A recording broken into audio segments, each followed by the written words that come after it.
begins humility. Humbleness is Christ-like attitude. We don't have to root in times of untoward circumstances. Most of all, kind words is the sweet tones of the heart. It will bring peace and not heartaches.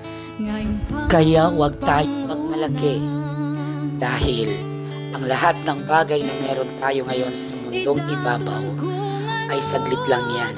Mawawala din pagkatapos ng lahat.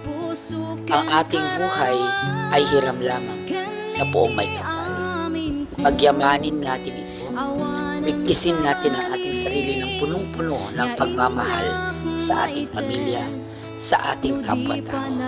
Sapagkat dito nasusukat ang tunay na pagpapahalaga ng tunay na salita ng Diyos. Palagi po sana nating isipin na sa bawat araw ng ating buhay, sa bawat araw ng ating pagdarasal sa Diyos, lagi po natin isaisip, isapuso at isalita ang ating pagmamahal sa ating kapwa. Kahit sino at ano pa yan. Kahit yan pa ay nagbibigay problema sa iyo.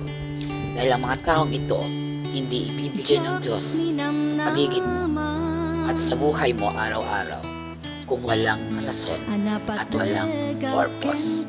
Kaya naman, ugaliin po nating magmahal ng lubos.